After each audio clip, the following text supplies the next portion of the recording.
Som, graça e paz do Senhor, irmãos. Vamos iniciar. Oremos. Pai, nós estamos na Tua presença, ó Deus, desde 7 horas, e estamos agora, Senhor, pedindo ao Senhor que abençoe a Tua palavra, que abençoe a cada um de nós com Teu Espírito, para que possamos realmente acreditar na Tua palavra e aplicar ela aos nossos corações. Continuamos pedindo pelo Cícero, que o Senhor possa, Deus, curar a sua enfermidade, abençoar o seu coração, para que ele tenha saúde e possa retornar à sua família e à igreja. Abençoa também o pai do irmão Moza, que está em estado grave, que o Senhor tenha misericórdia dele e lhe dê saúde. Agradecemos a Deus, com a Tua permissão, amanhã o Wagner vai ficar mais um ano de vida, e eu peço a Deus que o Teu Espírito possa trabalhar no coração dele, para que ele também seja nosso irmão, assim como é sua esposa. Ó Deus, abençoa aquele que está aqui nesse lugar, que ainda não se converteu.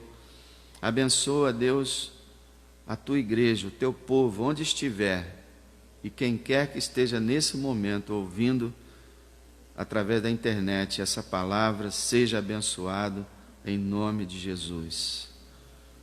Amém. Então, meus irmãos, vamos abrir em Lucas capítulo 11, a gente chega a um novo capítulo.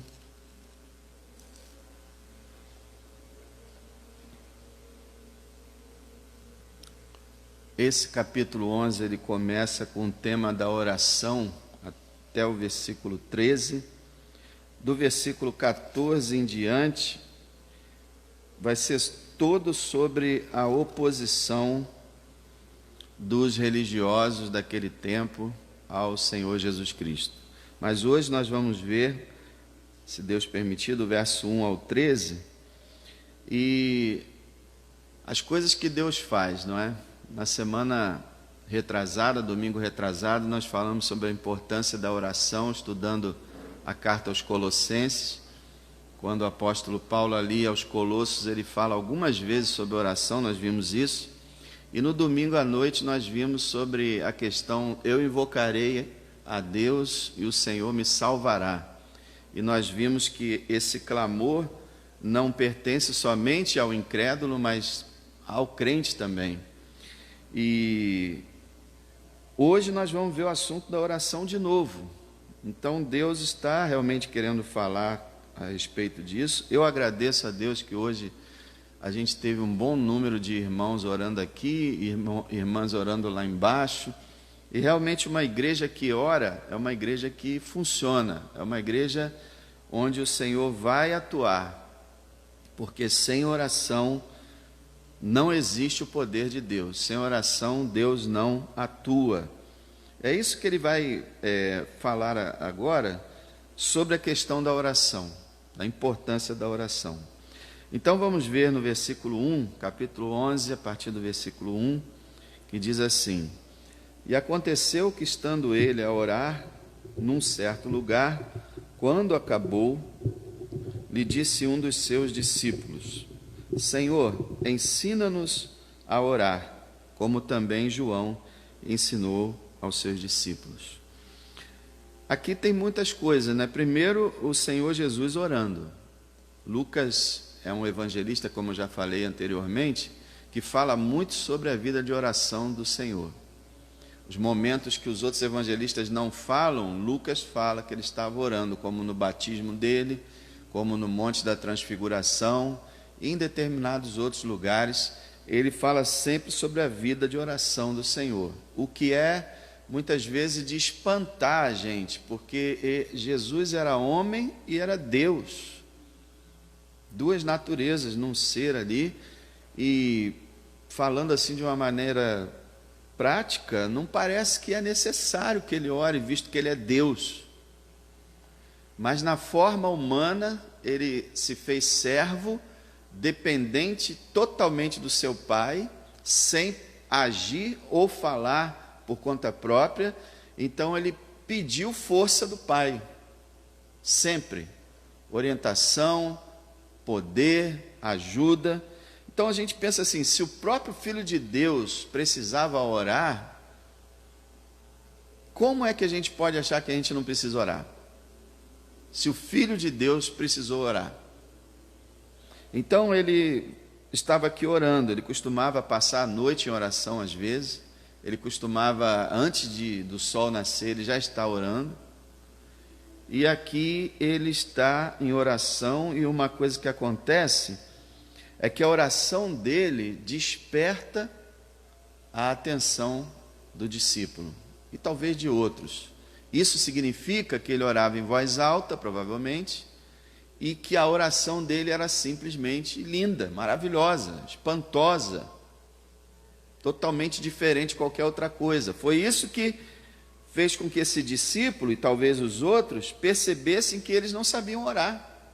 Quando eles compararam a oração do Senhor com a deles, eles viram a sua necessidade e fizeram uma oração. Ensina-nos a orar. É uma oração. Todo cristão devia fazer essa oração. Essa oração é um sinal de que a pessoa percebe que a sua oração não é ideal. Porque a oração de nenhum ser vivo nessa terra pecaminoso, mesmo sendo cristão, mesmo sendo o maior dos santos, nenhuma oração é perfeita, só a do Senhor Jesus Cristo. Então, quanto mais nós buscarmos orar, mais nós vamos ficar conscientes da nossa necessidade de aprender a orar. Quanto mais a gente levar a oração a sério, mais a gente vai ver a nossa necessidade. A pessoa que é cristã, eu já vi gente falando assim, a pessoa que é cristã e diz assim, qual o problema de orar? Orar é fácil, é só falar com Deus. Essa pessoa não sabe nada a respeito de oração. Porque todos que têm alguma experiência em oração verdadeira, real, percebem que é algo difícil e que é algo que requer sabedoria e que, portanto, nós precisamos pedir ao Senhor, Senhor, ensina-me a orar. Porque se você é como eu, várias vezes você percebeu o seu fracasso na oração. Você percebeu que não estava orando certo. E que Deus não estava assim, respondendo, manifestando a sua presença, alguma coisa estava errada. Eu já experimentei isso milhões de vezes. Se você tentar orar, você vai perceber a mesma coisa. Aí é aquele momento que você ora para orar.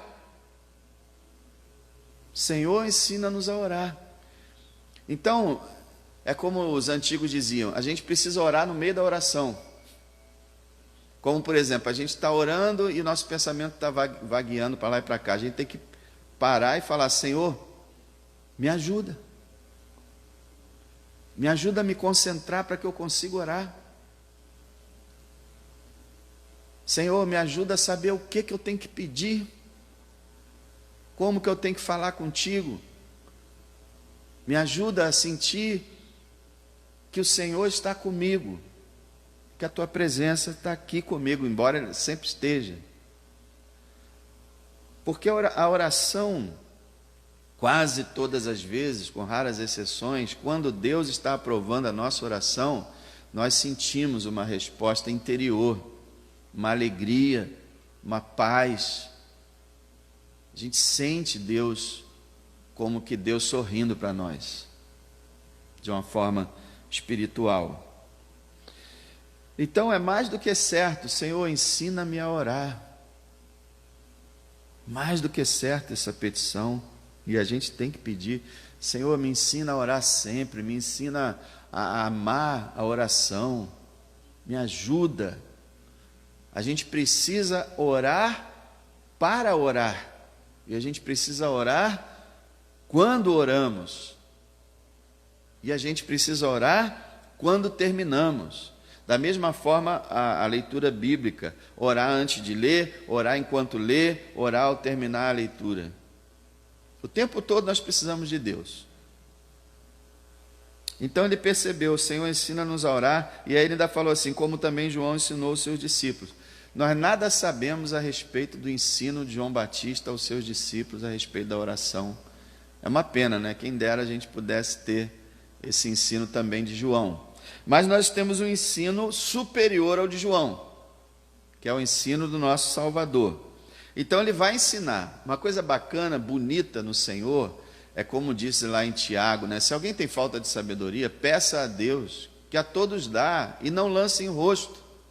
Quer dizer, Deus não censura. Ah, você está me pedindo para aprender a orar? É? Pô, você já devia ter aprendido. Vai aprender sozinho? Não. Imediatamente o Senhor responde à oração.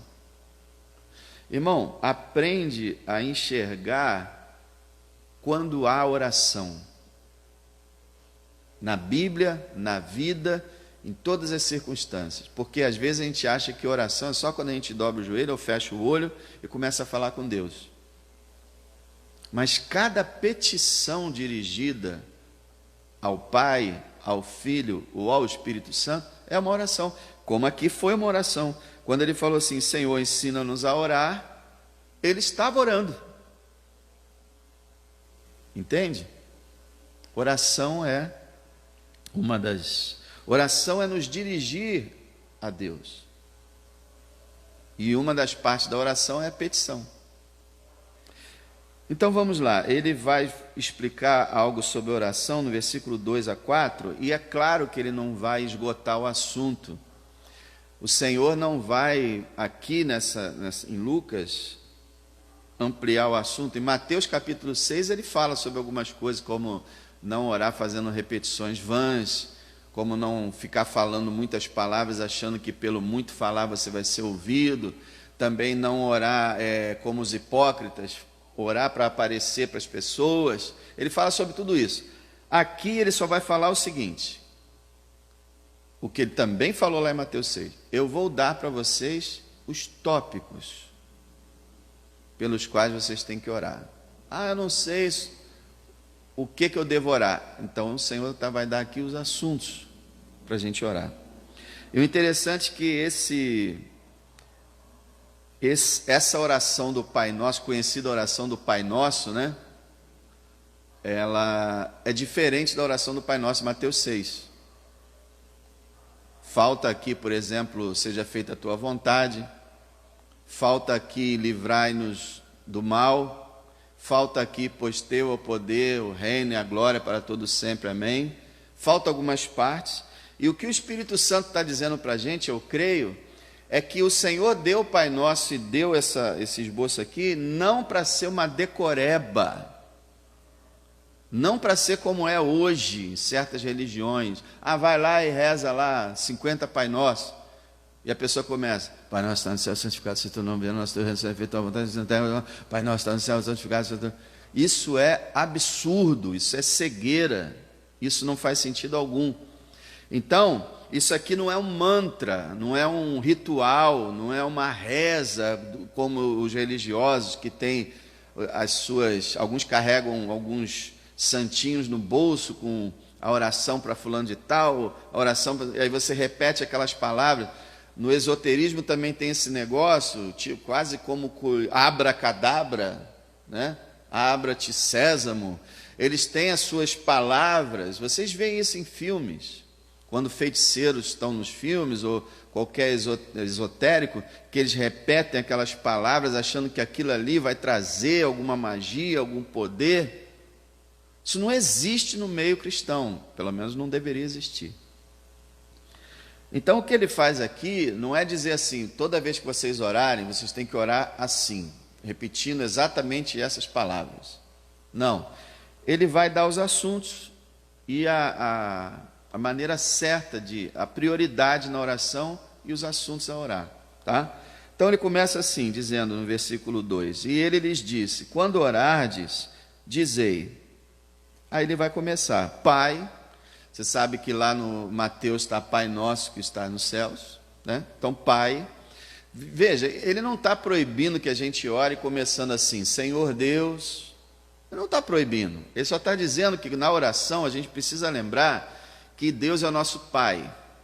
Eu confesso para vocês que eu tenho maior dificuldade de, assim, perceber essa paternidade de Deus. Eu sempre, quando vou orar, isso que eu me dou mal, que eu vou orar e eu olho para mim mesmo, não dá para eu orar. Eu acabo imaginando Deus sempre aborrecido comigo, Deus sempre chateado comigo. Deus, está faltando isso, está faltando aquilo, você... da forma que eu me cobro, eu vejo Deus me cobrando. E muitas vezes vejo Deus como juiz, como aquele Deus santo, austero, que está pronto a, sei lá, me punir pelo que eu estou fazendo. Uma oração assim não dá certo. E eu creio que muitas pessoas, não só eu, mas muitos de nós podemos ter esse problema. Que a gente vê o Deus da lei, aí a gente... Já tem o outro lado, que todo mundo só vê o Deus da graça de uma tal forma que não importa o que você faça e Deus está sorrindo para você. Isso também está errado. Mas também você olhar Deus e não, porque Deus é... Aí você não consegue. Você entende? A tua consciência de culpa, porque você peca, porque você erra, suas falhas, sua falta de atingir o objetivo, aí você... Como eu vou falar com Ele? Então você tem que perceber que Deus é seu Pai. Às vezes isso não tem muito valor para a gente, porque muitos de nós tiveram um pai que não foi lá essas coisas, aí a gente olha, lembra de pai, e a gente só lembra às vezes de coisa negativa. É por isso que Jesus diz, Pai nosso que estás nos céus. Então não é o nosso Pai terreno. Então a gente tem que entender que Deus é o nosso Pai, Ele nos adotou através do sangue de Jesus Cristo, então significa que Ele nos ama. É muito difícil às vezes perceber isso. Poxa, Deus me ama? Sim, Ele ama muito, mas muito, muito mesmo, mais do que qualquer um pode amar qualquer outro na face da terra.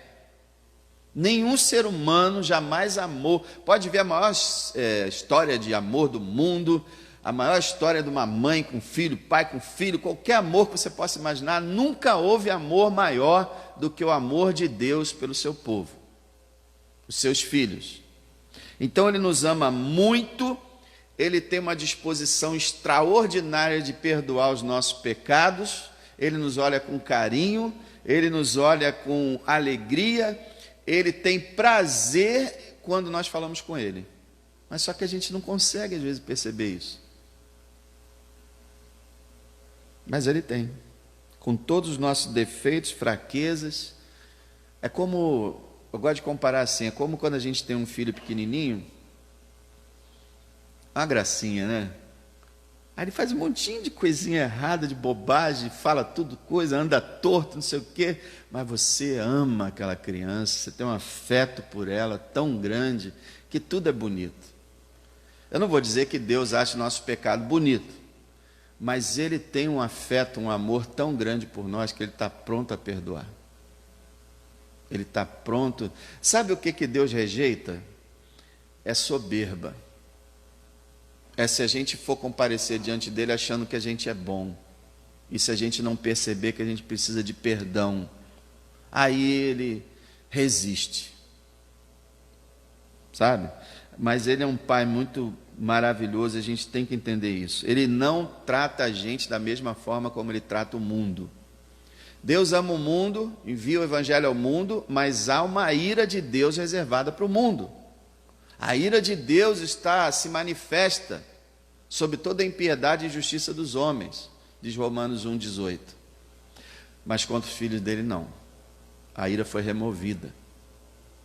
Então, Pai, se você pudesse treinar, eu tenho dificuldade, eu oro sempre, Senhor Deus, dificilmente eu começo com Pai, ou no meio da oração falo Pai, mas que você tente praticar isso. Eu sou filho de Deus, Ele é meu Pai, Ele me ama. Então, Pai, aí ele começa, né, daquela maneira que eu já expliquei anteriormente, que a oração ela deve priorizar Deus, não a gente. A gente não deve chegar para Deus e, pai, olha aí, eu preciso disso, daquilo. Isso é uma afronta. Nenhum pai gosta disso aqui na terra, nenhuma mãe. Você chega do trabalho, eu preciso disso, daquilo. Me dá isso, aquilo. Não, oração é um convívio, é um relacionamento com Deus e é uma preocupação com a glória de Deus. Deus primeiro. Todas as orações do Velho Testamento, por pior que estivesse a situação, por maior que fosse a emergência, antes do profeta, do rei ou do servo de Deus colocarem, olha, nós estamos cercados, hein? Vão nos matar. Primeiro, Deus de Israel, soberano, poderoso, eterno, nós te louvamos e bendizemos e tal, e depois é que ele vinha com a petição. Então, se a gente só sabe falar com Deus para pedir as coisas para Ele, a gente está muito errado. Olha lá, Pai, santificado seja o teu nome, venha o teu reino, e ele não fala seja feita a tua vontade, né? Mas quando o reino de Deus vem, a vontade dele é feita. Então, está embutido aqui. Então, primeira preocupação do servo de Deus, que o nome de Deus seja tratado com respeito, tanto por ele, quanto pela igreja, quanto pelo mundo. Quando o mundo ofende o Deus do cristão, ele se ofende, ele fica triste. É quando, por exemplo, alguém fala mal da tua mãe. A gente, quando era criança, né, o pior xingamento que tinha, você sabe qual era, quando a pessoa ofendia a mãe da gente. Aí dava até briga. Então, se alguém ofende o nosso Deus, a gente fica muito chateado, muito aborrecido. Então, santificado seja o teu nome, que o teu nome seja respeitado, seja honrado por mim que estou orando, pelos meus irmãos e quem sabe até no mundo. Então, ele tem a preocupação com a honra de Deus. Venha o teu reino, tanto significa que o evangelho se espalhe pela terra, que os missionários ganhem muitas almas, que verdadeiras igrejas se abram por tudo quanto é lado, que os cristãos se desenvolvam em maturidade, quanto a aparição do Senhor nos ares. Quando Jesus aparecer, é a consumação do reino. Então, venha o teu reino, a gente tanto ora pelo progresso do reino de Deus na terra, quanto realmente pela chegada dele. Porque vocês sabem, o reino de Deus vai se consumar na vinda de Cristo, mas quando ele estava na terra aqui, ele já tinha falado, o reino de Deus chegou. Então o reino de Deus já está entre nós, atua no nosso coração e na terra, mas vai se concretizar, vai se tornar pleno e completo com a vinda do Senhor. Então venha o teu reino. Um crente que não se preocupa com a obra de Deus é um crente muito fraco, muito falho, muito errado. Se você faz parte dessa igreja e não ora por ela, você está muito mal. Se você não ora por mim, você está muito mal. Por mim e por todos os pregadores. Então a gente tem que ter o coração na obra. A preocupação com o reino de Deus tem que estar no coração do crente. E aí, depois dessa preocupação com a glória de Deus, com o reino de Deus, aí vem a preocupação com a gente. E tem pessoas que pensam assim, mas que coisa esquisita, né?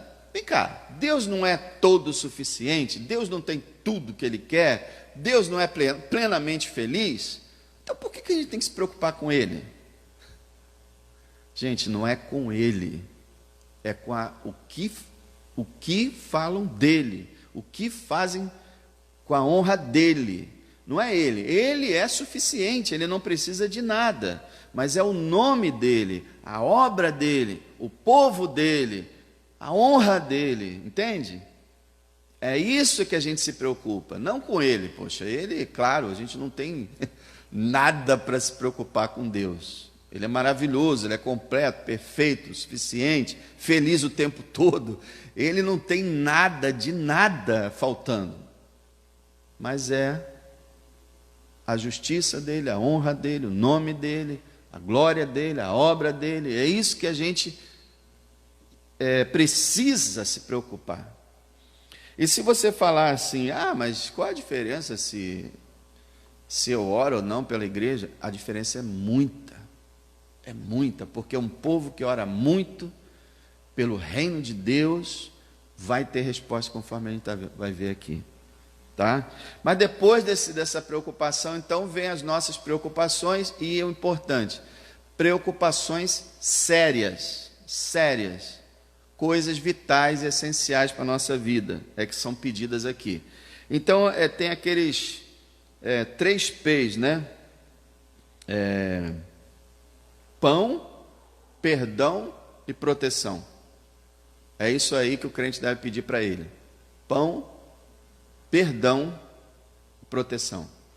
Veja só, versículo 3, dá-nos cada dia o nosso pão cotidiano.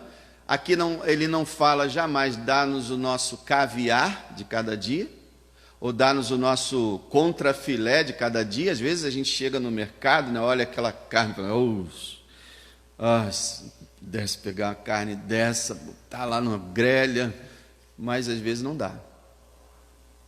O coitado do brasileiro agora saiu da carne para o frango, e do frango está indo para o ovo, e talvez do ovo vai ficar só no arroz e feijão mesmo. Muitos brasileiros estão passando por isso. Mas o Senhor diz, olha, peça o pão. Então aquela história que a gente ouve às vezes em certas igrejas, irmão, você tem fé? Pede aquele carro importado, porque aqui no estacionamento é só carro importado. Irmão, a gente deve ter vergonha de pedir a Deus um carro importado. Aliás, eu vou dizer uma coisa para vocês, eu passei 10 anos sem carro, pastoreando. Eu tinha vergonha de pedir um carro, porque eu sei que não é pão. Mas ajuda na obra? Sim, ajuda, mas eu podia fazer a pé. Eu ia a pé para lá e para cá, ia fazer visita a pé para lá, a pé para cá, e eu sentia, não é vital na minha vida. Então não tinha coragem nem de pedir um carro. Apesar de que eu acreditava que um dia eu ia ter de novo, mas eu não ficava, meu Deus, me dá um carro. Imagina uma pessoa com um carro, meu Deus, me dá um carro do ano. Senhor, não quero mais um carro nacional, quero importado. Está de brincadeira. Trabalha, compra o teu carro, né? Se você acha que precisa, porque é isso que eu não entendo. Hoje, na igreja atual, os pastores, os líderes, são tudo ricos. E tem um monte de coisa, mas os apóstolos do Senhor Jesus Cristo não tinham nada. Os cristãos do princípio não tinham nada. Então virou tudo ao contrário. Muitas pessoas aí que têm milhões e milhões nas suas contas bancárias, e se pegasse esses milhões e milhões e investisse no reino de Deus, seria muito, muito, muito melhor. Porque o Senhor nunca aconselhou a juntar tesouros na terra. Nunca. Disse, ajuntem no céu. Então, irmãos, é pão mesmo. Se der para comprar outra coisa, amém. É bênção extra. Mas o que o Senhor nos garante é pão. Então me dá o pão, Senhor. Eu quero pelo menos o básico na geladeira para eu poder me alimentar. O pão.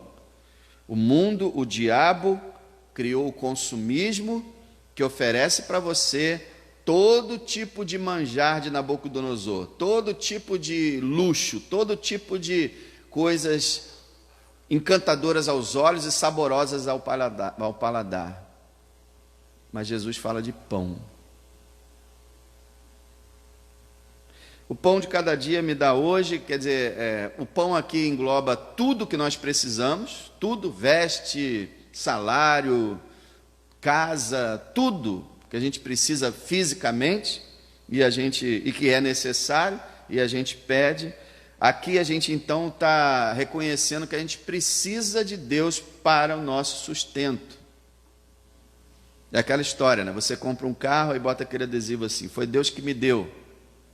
Uma vez, um irmão nosso aqui, que esteve aqui na nossa igreja, há muitos anos atrás, ele dizia que antes de ser crente, ele olhava assim aquele adesivo no carro, foi Deus que me deu, ele falava assim, que negócio é esse? O cara que trabalhou, que ralou, que foi lá e tal, economizou e comprou, como é que foi Deus que deu para ele? Foi ele que comprou. Realmente, ele trabalhou, ele se esforçou, economizou, pegou o dinheiro e ele comprou, mas tudo isso ele fez com a permissão de Deus. Então foi Deus que deu a ele mesmo. Então a gente precisa sentir a nossa necessidade de cada dia. Olha que coisa maravilhosa. Me dá o pão, Senhor. Você ora assim? Duvido. Muito difícil que a gente todo dia chega assim para o Senhor: Senhor, me dá o pão de hoje. Por quê? Porque a gente já conta: não, eu tenho meu salário, dá para fazer as compras, o pão está sempre na mesa. E aí a gente perde aquela noção da dependência de Deus. É como se realmente a gente que se virasse. É aquela história do incrédulo, né? Ah, é Deus que te dá as coisas? Fica em casa aí à toa e vai ver se Deus vai colocar alguma coisa na tua mesa. É claro, a Bíblia ensina: quem não trabalhe também não coma, né? Quem tem condição de trabalhar. Não estou falando das mulheres não, tá? As mulheres, seria bom que todas estivessem nos seus lares cuidando dos seus filhos, seria maravilhoso. Eu estou falando dos homens que têm o dever de sustentar a sua casa. Se eles não trabalham porque não querem, não é questão de desemprego, está difícil mesmo, mas a Bíblia fala: quem não trabalha porque não quer, porque é preguiçoso, porque é deitão, então não coma também. Mas é claro, nós dependemos de Deus para tudo, e a gente deve dizer: Senhor, cada dia me dá o pão. Isso aqui é quando você está percebendo aquela dívida, aquela dificuldade, você não vai dar para pagar aquela conta, e não está dando a conta. Rapaz, o mercado está uma coisa horrível, e aí você pede a Deus: Senhor, me ajuda. Cada mês você dá o seu dízimo e pede: Senhor, me ajuda a poder sustentar minha casa. Essa é a oração que a gente tem que fazer. Não é ficar desesperado, ficar em pânico, perder a confiança, mas é falar com Deus. Pão nosso de cada dia. Aí ele fala no verso 4: perdoa os nossos pecados, pois também nós perdoamos a qualquer que nos deve. A questão aqui não é que a Bíblia diz que a gente é perdoado porque a gente perdoa os outros, mas é que a gente, por a gente ser perdoado, nós perdoamos os outros. Nós temos um coração novo. Então a gente chega para Deus e fala: Senhor, assim como eu tenho perdoado os outros, me perdoa. Embora isso seja mais uma questão de consequência mesmo, eu creio que a gente não precisa ficar falando com Deus isso, mas a ideia é que a gente tem que perdoar as pessoas. Se a gente não perdoa as pessoas, a gente não tem direito a ter comunhão com Deus. Deus fecha a porta da comunhão. É isso que está sendo dito aqui. Outra coisa, a gente já foi perdoado na cruz completamente, e muita gente se confunde, né? Ué, nós já não fomos perdoados na cruz completamente, então para que a gente tem que pedir perdão? Mas esse perdão aqui não é o perdão da salvação, é o perdão da comunhão. Deus já nos perdoou completamente, somos filhos dele, mas se a gente ficar pecando diariamente, sem falar com ele, sem se arrepender, sem se humilhar, ele corta a relação. É igual um casal. O casal é casado, mas ele está em comunhão de bens, está casado. Mas se um fizer uma grosseria para o outro pode muito bem se calar e parar de falar, e aí rompe o relacionamento. Às vezes você não consegue orar direito, não consegue ter comunhão com Deus, e uma das razões é porque você está cometendo pecados. Você está atualmente realizando pecados que você às vezes não percebe, ou faz vista grossa, ou acha que não tem problema, nada demais. E aí a comunhão acaba. É por isso que a gente tem que dizer todo dia: Senhor, me perdoa o que eu cometi hoje, as coisas que eu fiz, o que eu falei, o que eu pensei, como eu agi, me perdoa. E o quebrantamento nos leva a Deus. A Bíblia diz que Deus resiste ao soberbo, mas dá graça ao humilde. Então, se a gente não reconhece o nosso pecado, dificilmente a gente vai andar em comunhão com Deus. O que acontece hoje é que tem muito crente que não anda com Deus. E não anda com Deus porque não pede perdão. Examina a tua vida agora, por exemplo. Qual foi a última vez que você pediu perdão a Deus? Não é verdade que muitas vezes a gente pensa, mas não pede realmente perdão? A gente comete alguma coisa e fala assim: rapaz, eu não devia ter falado isso, devia ter pensado nisso. Mas a gente não fala com Deus. E se a gente não fala com Deus, não adianta a gente ficar triste só com o pecado. A gente tem que confessar, pedir perdão. a Ele. E quantas vezes a gente está fazendo bobagem, aí a gente, eu vou resolver isso, depois eu falo com Deus, deixa Deus lá, quando eu resolver isso, eu vou falar com Deus. Não adianta nada. Chega para Deus, pede perdão e pede força, como diz a palavra, se confessarmos os nossos pecados, Ele é fiel e justo para nos perdoar os pecados e nos purificar de toda injustiça. Isso é, Ele perdoa o pecado e arranca o poder do pecado. É impressionante. A última oração que ele faz no versículo 4, que ele ensina para a gente, é: não nos conduzas em tentação, mas livra-nos do mal. Eu falei que livra-nos do mal não estava, está aqui sim. Não nos conduz em tentação, mas livra-nos do mal. Isso aqui é aquele pedido assim: Senhor, se possível, porque Deus nos conduz na nossa vida, Ele nos leva para lá e para cá, Ele que determina, embora a gente haja, mas Ele vai conduzindo nosso caminho. Se possível, Senhor, não me leva por caminhos que eu possa ser tentado de uma tal maneira que eu venha cair. Me ajuda a evitar. Por exemplo, uma pessoa mulherenga, um homem mulherengo, vamos dizer assim. Senhor, me ajuda que nenhuma mulher venha olhar para mim de forma, sabe, a querer me conquistar. Não deixa nem passar perto, Senhor. Uma coisa assim. A pessoa que tem problema de alcoolismo, Senhor, me livra que eu não seja colocado numa situação que eu acabe tendo que sentar numa mesa com pessoas cheias de bebida, que eu não possa sentir nenhum cheiro de bebida. Me ajuda. É isso aí. Não me induza, quer dizer, não me leva para ser tentado, mas livra-me do mal, livra-me do maligno, livra-me do diabo. Isso é uma pessoa que tem noção de que ela é fraca e que ela precisa de Deus. É claro que algumas vezes Deus vai permitir que você passe por tentações, isso é certo, mas o que ele está dizendo é que nós temos que pedir para escapar disso. A gente nunca, olha, eu já conheci crentes metidos, crentes arrogantes.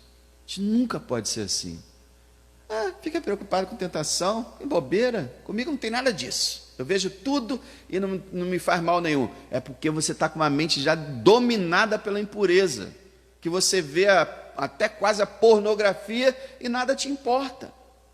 Porque a tua mente já está suja, não é porque você é santo. Quanto mais santo uma pessoa é, mais sensível ela é à tentação. Eu sempre falo aqui, já falei algumas vezes nesses anos, sobre uma pessoa que eu conheci, que se dizia cristã, e ela falava assim: o quê? O diabo é um gatinho, o diabo é um gatinho. Eu falava para ela, para a pessoa: olha só, o diabo não é um gatinho. O diabo é descrito na Bíblia como um leão, que devora. Não fala desse jeito, você está errado. É um gatinho. Resultado, 3, 4 meses, esse camarada já estava no mundo, perdido, desviado, enfurnado em tudo que não prestava. Não faça isso. A Bíblia fala: resista ao diabo, mas não diz para a gente ficar. A Bíblia censura lá em Judas a questão das pessoas quererem ficar blasfemando, zombando, ridicularizando as forças do mal. Ele fala: não faça isso. Aí ele cita o exemplo do diabo e de Gabriel disputando pelo corpo de Moisés. Parece, o texto não diz, mas parece que o diabo estava prevalecendo. O que o arcanjo Miguel fez? O Senhor te repreenda. E Judas fala que ele não quis, ele não ousou, apesar de ser o arcanjo Miguel, ele não ousou falar palavras quaisquer para o diabo. Ele falou: o Senhor te repreenda. E aí ele venceu. Então isso aqui mostra para a gente que a gente tem que ter tato, cuidado, que a gente não pode achar que é o tal, que a gente enfrenta mesmo, que a gente faz isso, que a gente faz aquilo, porque a soberba, diz Provérbios, precede a queda. Então, Essa oração nos ensina humildade, essa oração nos ensina as coisas básicas que nós temos que orar. Eu não sei pelo que orar. Está aí, você ora para que o nome de Deus seja santificado, para que o reino de Deus venha, para que o nome dele, a vontade dele seja feita, e aí você vai procurando entender em cada um desses pontos todos os assuntos que estão envolvidos. Aí você amplia a tua oração. Pede pão, pede perdão, pede proteção.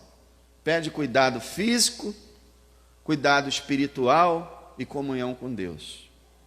Aí, meus irmãos, vem essa parte maravilhosa aqui, que é o Senhor Jesus incentivando a gente a orar. Uma coisa linda. Olha só o versículo 5. Disse-lhes também: qual de vós terá um amigo, e se for procurá-lo à meia-noite, lhe disser: amigo, empresta-me 3 pães, pois que um amigo meu chegou à minha casa, vindo de caminho, e não tenho o que apresentar-lhe. Se ele respondendo de dentro disser: não me importunes, já está a porta fechada, os meus filhos estão comigo na cama, não posso levantar-me para te dar. Digo-vos que, ainda que não se levante a dar-lhes por ser seu amigo, se levantará todavia por causa da sua importunação e lhe dará tudo que houver necessidade. O que ele está falando? Ele contou aqui de um homem a ilustração de um homem que chegou um visitante na casa dele à meia-noite e ele estava com fome.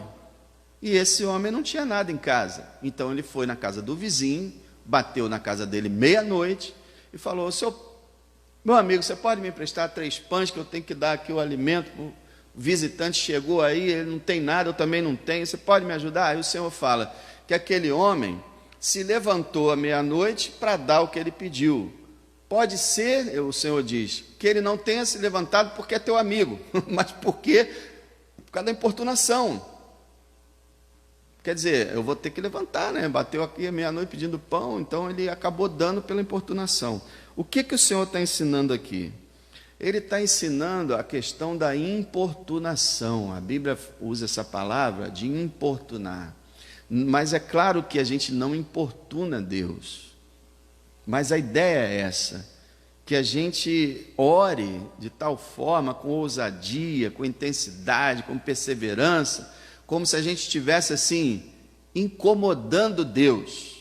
A gente estivesse ali, orando, e ele diz o seguinte: aquele homem se levantou a dar, porque ele foi importunado. Ele está falando como se fosse assim: Deus, o nosso Pai, Ele não vai te dar porque foi importunado, mas porque Ele te ama. Então nós não temos uma divindade fria e distante, a qual você tem que fazer diversos esforços para ela te ouvir, essa divindade.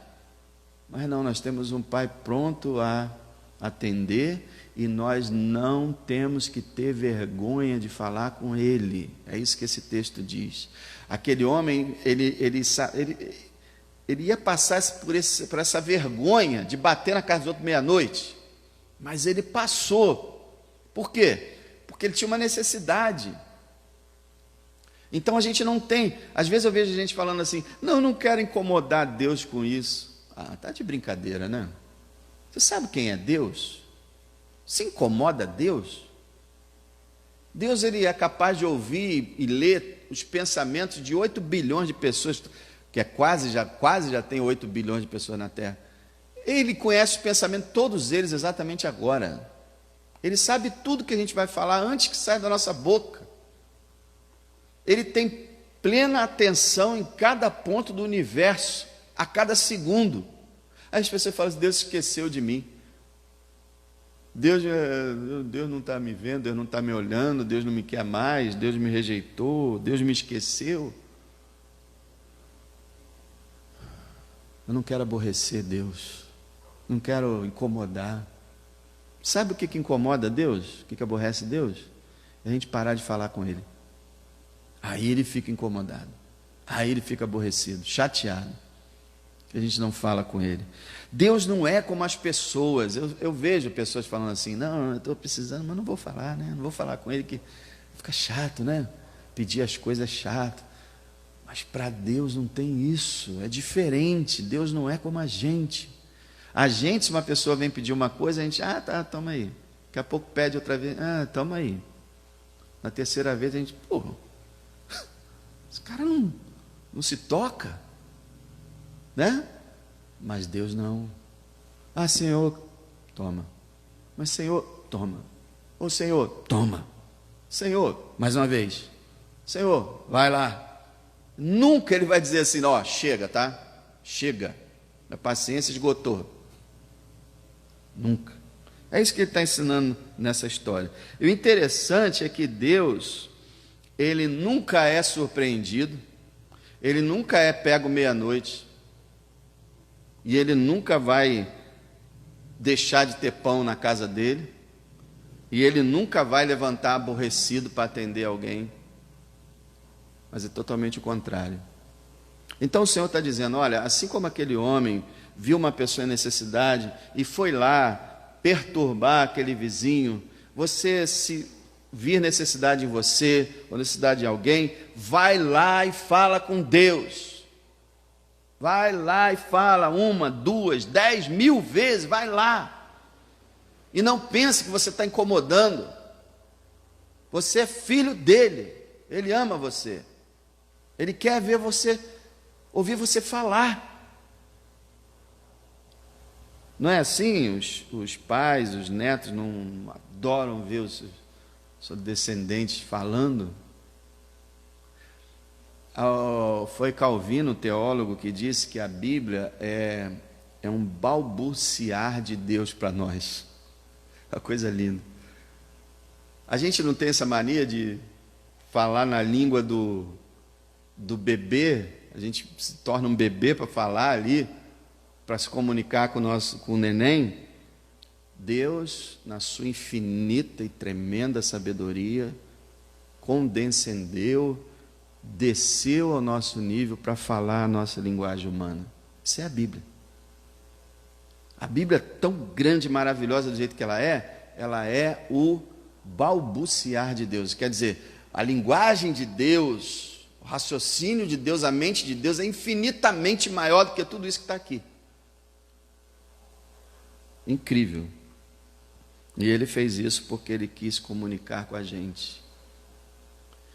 Então fala com ele. Aí olha só, irmãos, versículo 9 a 13 é um dos textos assim mais importantes da Bíblia. Se você tem desânimo para orar, medita sempre nesse texto. Eu vos digo a vós, ou eu vou traduzir aqui mais na nossa língua. Eu lhes digo, eu digo a vocês, peçam e lhes será dado, busquem e acharão, batam e lhes será aberto. Veja bem, tem 3 exortações e 3 promessas.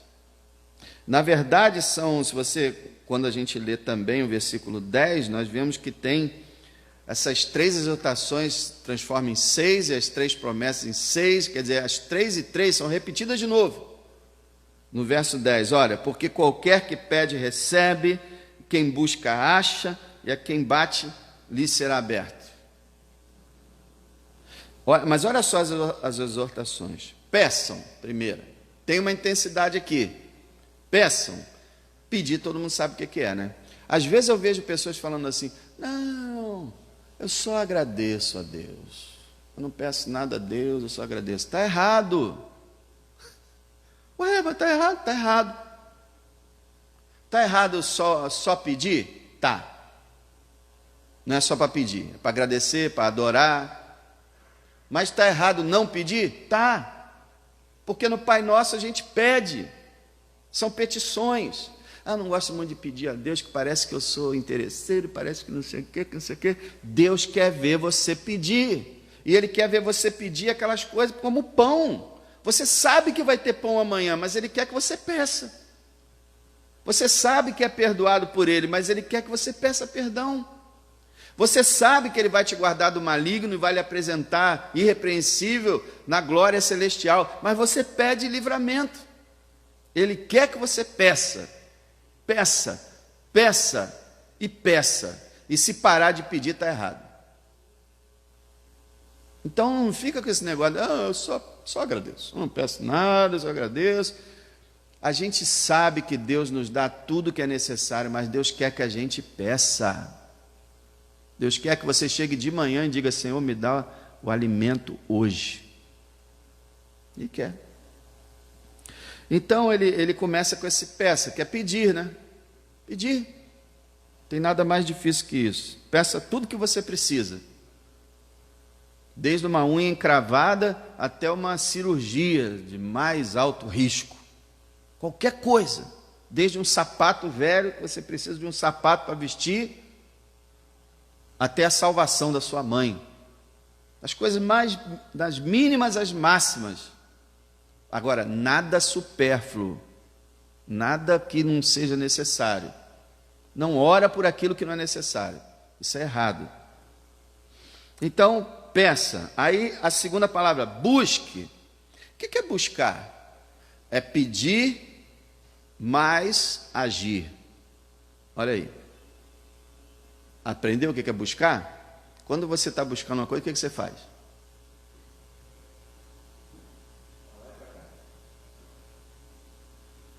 Você está procurando, não é? Então, pedir é o começo da oração. Buscar é você pedir agindo, tipo assim, Senhor, me liberta da pornografia. Então, se for preciso, como já aconteceu com cristãos americanos, eu acho que brasileiro também, vende o computador, cancela a internet, cancela a TV a cabo, some com tudo. Que aí você está pedindo e agindo. Senhor, me livra do alcoolismo. Então desapareça com tudo que é de álcool na sua casa. Joga tudo fora. Então você está buscando. Você está pedindo e indo ao encontro da tua petição. Porque Deus sabe o nosso coração. Tu está pedindo alguma coisa da boca para fora, você não vai receber, Deus sabe que você não quer nada daquilo. A tua vida tem que ser compatível com o que você está pedindo. Por exemplo, Senhor, salva meu marido, mas você não ama seu marido, trata ele mal, isso não é uma oração. Então, peça, busque, que é pedir mais agir, e aí ele vai à terceira palavra, bata. Aí o que é bater? Pedir mais agir, mais insistir. Olha que coisa, pedir mais agir é buscar. Pedir mais agir, mais insistir é bater. Então há uma ideia aqui de intensidade. Você pede, tipo assim, você pede, não recebe logo. Aí você busca, mostra para Deus que você quer aquilo, que você está correndo atrás de ser abençoado por Deus, busca, e aí você ainda não recebeu, bate. Aí você vai ficar lá.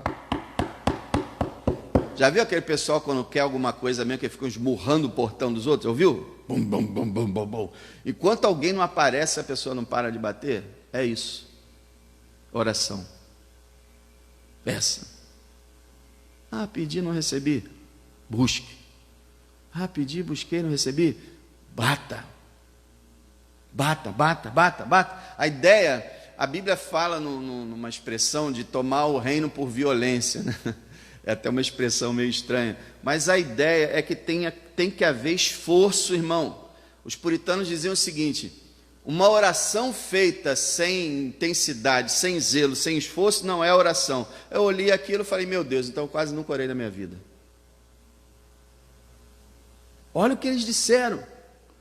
E é a verdade, uma oração sem zelo, sem interesse, sem envolvimento ali da tua alma, da tua emoção, orando, se não existe isso, não há oração. É por isso que muitas vezes a gente não é atendido, porque Deus conhece o nosso coração. A gente está pedindo uma coisa que a gente não quer. É igual aquela mulher, Senhor, envia missionários para a África, envia missionários para a África, Senhor, envia missionários para a África. Aí ela tem um filho. Depois de alguns anos o filho fala assim, estou indo para a África. Não! Ué, não? Então aqueles anos que estava orando para enviar alguém para a África era hipocrisia.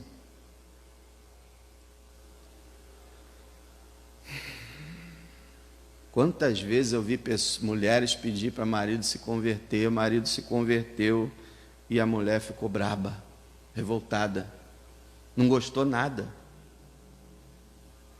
E foi a maior confusão. A gente não pode ser assim. A gente tem que, olha, irmão, eu vou dizer uma coisa para você. A gente tem que pedir a Deus sinceridade. Se a gente não está sendo sincero, a gente fala com Deus: Senhor, me perdoa, Senhor, trabalha no meu coração, porque eu sou frio, eu sou desinteressado, eu não me importo com ninguém, eu estou longe da tua presença, eu não quero saber de nada, eu sou uma pessoa que, sabe, fala isso com Deus, mas não vai fingir diante dele não, porque não dá para fingir diante de Deus. Olha só, as exortações: peça, busque e bata. No verso 10 de novo ele repete, ó, qualquer que pede e quem busca e quem bate. São as exortações. Aí vem as promessas. Olha as promessas, irmão. Peça, lhe será dado. Busque, encontrará. Bata e lhe se abrirá. Porque qualquer que pede recebe, quem busca acha e a quem bate se abre. Gente, você conhece alguma exortação melhor para a oração do que essa? E aí você fala assim: não, peraí, teve várias vezes que eu pedi, eu busquei, eu bati, e Deus não me atendeu, não. Atendeu sim. O problema é que a gente acha que a gente só é atendido por Deus, Deus só ouviu a nossa oração quando Ele fez exatamente aquilo que a gente pediu. Entende? E não é verdade.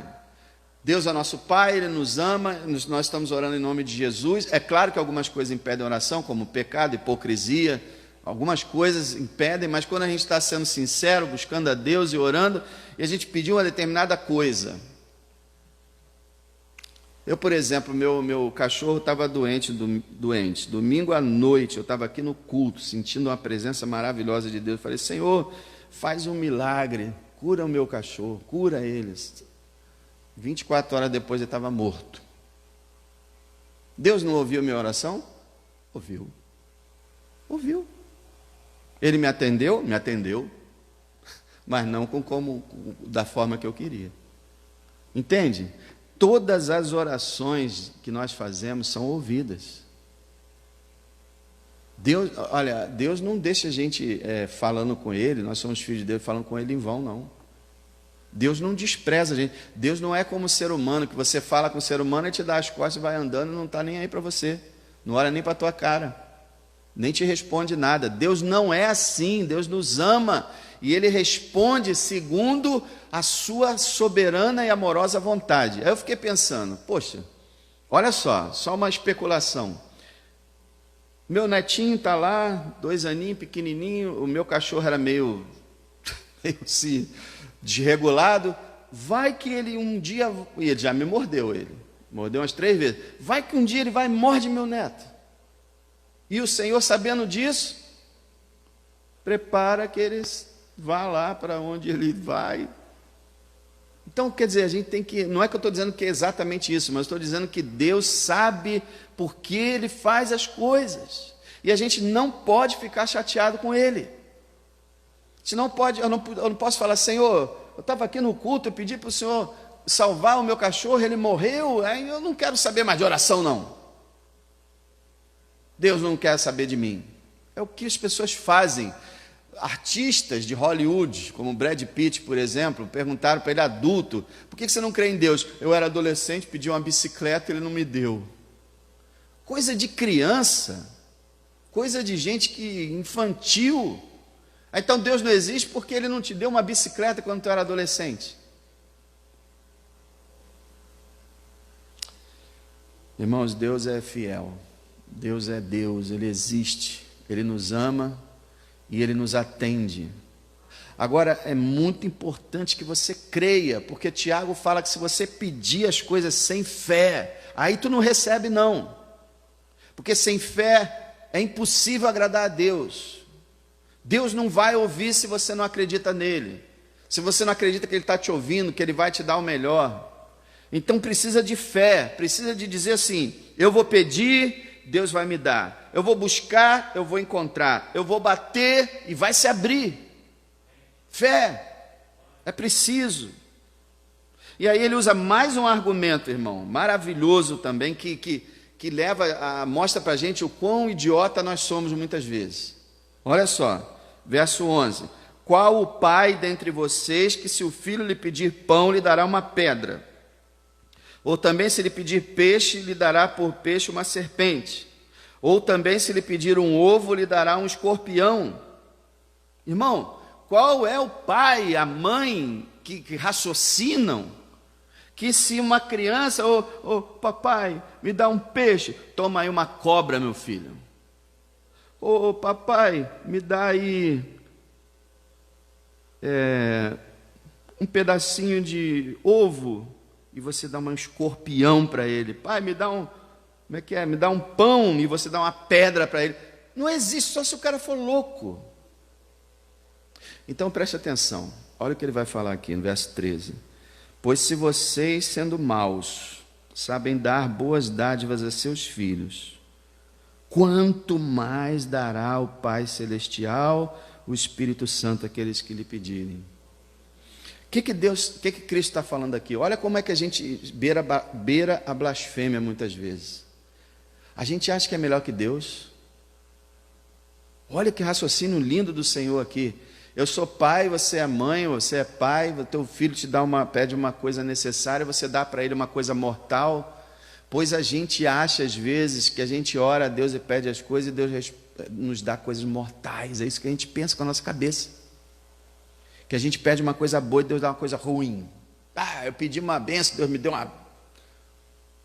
E a gente acha que então que Deus é um pai pior do que nós somos, pecadores. Você entende isso? Eu pedi, o pessoal fala, né? Não pede paciência a Deus não, hein?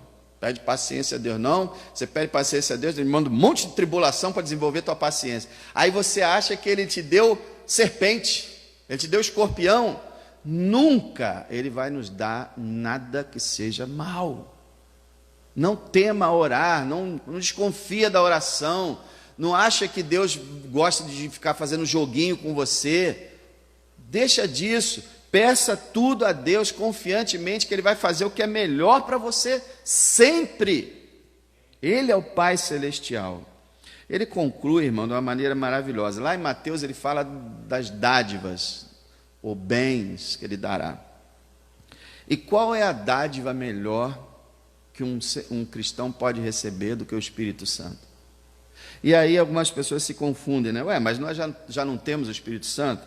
Ele está falando aqui sobre mais do Espírito Santo, sobre plenitude do Espírito Santo, poder do Espírito Santo, entendeu? Ele está falando aqui, olha, qual é o Filho de Deus que, se pedir mais do Espírito Santo, Ele não vai dar? Se você falar assim, Senhor, eu quero ser mais santo, e Ele não vai te ouvir, a não ser que você esteja fazendo uma oração hipócrita, querendo ser santo, mergulhado no pecado. Agora, se você é sincero, Senhor, eu quero ser mais santo, você será. Senhor, usa-me na tua obra, será usado. Senhor, me dá a plenitude do Espírito, eu quero sentir a tua presença, eu quero ser cheio do Espírito Santo. Você será. Você será. Senhor, usa essa igreja, derrama o teu poder nessa igreja. Ele derramará. Só que tem que orar, tem que pedir, tem que buscar, tem que bater, tem que viver, tem que se entregar, tem que resistir ao diabo, tem que se submeter a Deus. E aí Ele faz a obra. Então, amado, creia na oração, creia. Não fica pensando que você é um crente de meia pataca, que você não é ninguém, que Deus não te ouve. Todos os filhos dele Ele ouve. Todos os filhos dele Ele ama. Todos os filhos dele são importantes para Ele. Vai lá, fala com Ele. O que está te atrapalhando? Fala com Ele. Senhor, por exemplo, Senhor, eu não consigo ler, Senhor. Eu não gosto de ler, Senhor. Ora a Ele e lê. Eu duvido que Ele não vai te ajudar a ler. Senhor, eu não consigo orar. Ora a Ele sobre isso. Senhor, eu não consigo evitar o pecado. Ora a Deus sobre isso. Eu sou sempre desanimado, pede ânimo. Eu não tenho coragem, eu estou sempre com medo, pede coragem. Pede, pede, pede. E acredita, e busca, e bate, e você vai receber. Você vai achar, vai encontrar, e vai ser aberto em nome de Jesus. Qualquer situação, irmão, qualquer situação, não há causa perdida para o Senhor. E Ele é poderoso para fazer muito mais além, muito mais abundantemente, além daquilo que pedimos ou pensamos. Ora, irmão, ora, e acredita que o Deus eterno está te ouvindo. E aí não tem nada mais poderoso que oração, tem? Oração move o braço de Deus. A oração faz Deus agir. Não porque Ele é servo da nossa oração, mas porque Ele deseja isso. Na sua soberania, Ele combinou com Ele mesmo que Ele age por meio de oração. Então alguém está orando, Ele começa a agir. E coisas maravilhosas acontecem. Senhor, ensina-nos a orar. E dá-nos mais fé. Para que possamos nos manter unidos a Ti, buscando a Tua face, buscando o Teu poder, buscando o Teu amor, Tua graça. Que o Senhor Deus abençoe nossas vidas de oração. Aumente-nos, ó Deus, acrescente na fé de cada um e manifesta o Teu poder, como eu creio que o Senhor já tem manifestado na vida do Natan, que está aqui entre nós. Eu creio que o Teu Espírito está agindo, como o Senhor tem agido, ó Deus. Age mais, Senhor. Desnuda o Teu braço, Senhor. Revela, Deus, fala poderosamente, para que todos creiam que Tu és o Senhor, para que todo joelho se dobre aqui nessa igreja e confesse que Jesus Cristo é o Senhor, para a glória de Deus Pai. Em nome de Jesus. Amém.